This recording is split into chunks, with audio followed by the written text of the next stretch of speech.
Hello and welcome to the career sapper. मैं हूं सुभाष पोद्दार।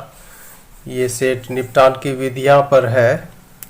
ये जो प्रोसीजर होता है डिस्पोजल का सॉलिड वेस्ट को लेकर के, और फिर उसके गुण और दोष पर चर्चा की गई है इस वीडियो में। आइए देखते हैं। ये है निपटान की विधियां, गुण एवं दोष। ये सब विधि है और ये गुण, ये दोष। तो आइए 1 नंबर में लैंड फिलिंग पर चर्चा करते हैं। इसमें क्या गुण दोष है। भूमि भरण में पहला नंबर ये गुण है इसमें कि गड्ढों आदि का उपयोग भूमि भरण में करने पर कचरे के द्वारा उस स्थान को भरा जा सकता है। इसके लिए अन्य किसी सामग्री की आवश्यकता नहीं पड़ती एवं अतिरिक्त प्रयास भी नहीं करने पड़ते। ये ऑब्वियस है कि गड्ढा अगर है कहीं पर लैंड पर, तो वहाँ पे कचरा को डंप कर दिया जाता है और ये आसान भी है। गड्ढों का उपयोग भूमि भरण में करने पर कचरे के द्वारा उस स्थान को भरा जा सकता है, यानी गड्ढा को भरा जा सकता है। इसके लिए अन्य किसी सामग्री की आवश्यकता नहीं पड़ती और अतिरिक्त प्रयास भी नहीं करने पड़ते। तो ये बहुत ही इजी है भूमि भरण को लेकर के, पहला गुण।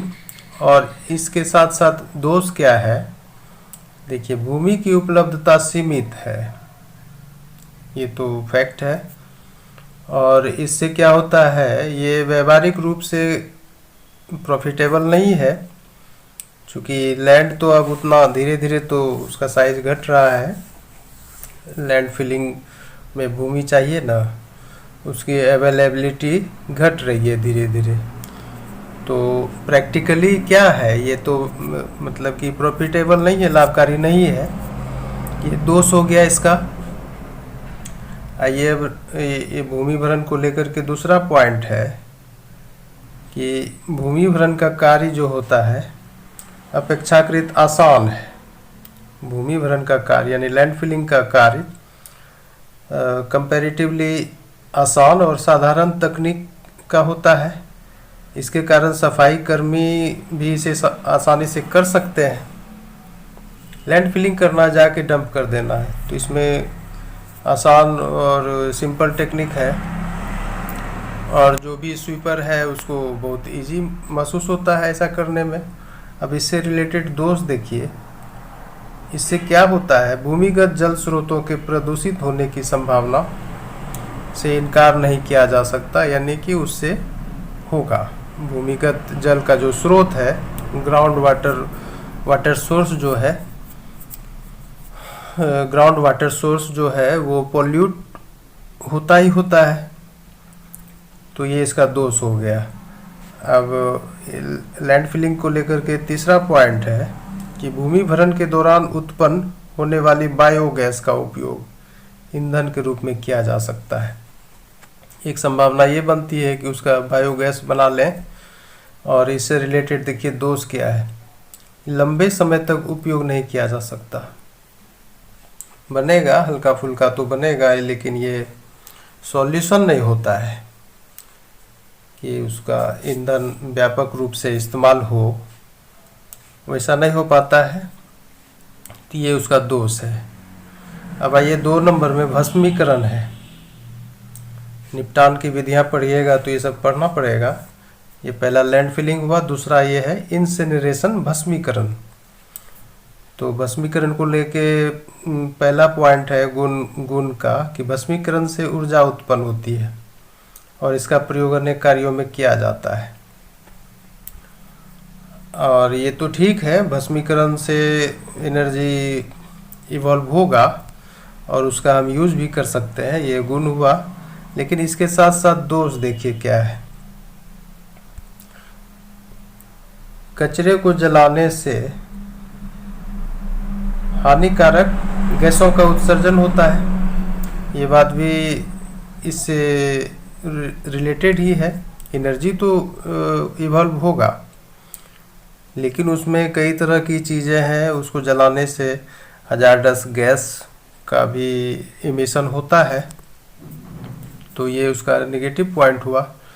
अब आइए दूसरा नंबर में, दूसरा पॉइंट में, कचरे को जलाया जाना निपटान की आसान विधि है। ये इसका गुण हुआ। कचरे को अगर हम जला देते हैं तो ये डिस्पोजल की बहुत ही सरल विधि है, आसान विधि है, इजी प्रोसेस है। लेकिन इसके साथ साथ ये अवगुण क्या है, दोष क्या है इसमें? ईंधन के रूप में डीजल या विद्युत का उपयोग होता है, जो काफ़ी महंगे होते हैं। कचरा को जो जलाएंगे भस्मीकरण यंत्र में, तो उसमें ईंधन के रूप में डीजल या इलेक्ट्रिसिटी लगाना पड़ता है ना, वो फिर महंगा पड़ जाता है। निपटान की विधि तो आसान है जलाना, लेकिन वही ईंधन को लेकर के वो महंगा है, तो ये उसका ये दोष हो गया। अब आइए इसमें तीसरा पॉइंट है दोष का, क्या कि भस्मीकरण यंत्र की क्षमता सीमित होती है, इससे उसका उपयोग भी सीमित होता है। ये भी इसका दोष में गिना जाता है, स्वाभाविक रूप से सीमित हो जाता है। तो ये था भस्मीकरण का गुण दोष। अब है कंपोस्टिंग। तीसरा जो निपटान की विधि है सॉलिड वेस्ट का, वो है कंपोस्टिंग का। भाई ये इसका गुण देखते हैं, 1 2 3 पॉइंट है, दोष भी 1 2 3 पॉइंट है। आइए पहला नंबर जो है दो गुण का, भूमि की उर्वरता बढ़ाने वाली उपयोगी प्राकृतिक खाद उत्पन्न होती है। ये बात सत्य है कि जो भी ये सब है सॉलिड वेस्ट, उसमें कई तरह के वेस्ट होते हैं, एग्रीकल्चरल भी है, डोमेस्टिक भी है, तो उससे एक प्राकृतिक खाद उत्पन्न किया जाता है, और वो खाद जो है लैंड के लिए बहुत ही अच्छा माना जाता है, उसका फर्टिलिटी को बढ़ाता है। ये गुण हुआ। इसके साथ साथ इसका दोष क्या है? इसके लिए स्रोत पर ही कचरे का पृथक्करण फायदेमंद है।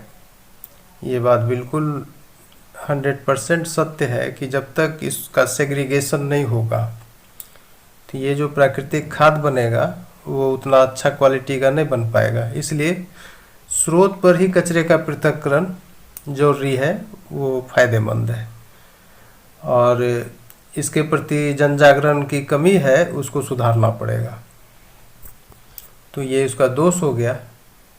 ये जन जागरण की कमी है इसके प्रति, कि जो सोर्स है जहाँ पे वेस्ट बन रहा है उसी जगह हम उसको सेग्रीगेट कर दें, डिफरेंट टाइप में उसको बांट दें, तो ज़्यादा अच्छा है। लेकिन आमतौर पर वो होता नहीं है, बहुत कम होता है, तो ये उसका दोष में चला गया।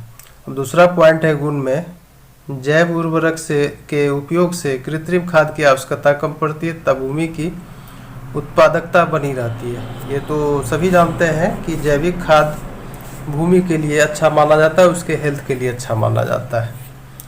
इससे क्या होगा कि जो आर्टिफिशियल फर्टिलाइज़र है, जिसको केमिकल फर्टिलाइज़र बोलते हैं, उसका नीड कम हो जाएगा, और फिर भूमि का जो प्रोडक्टिविटी है वो बना रहेगा, अच्छा रहेगा।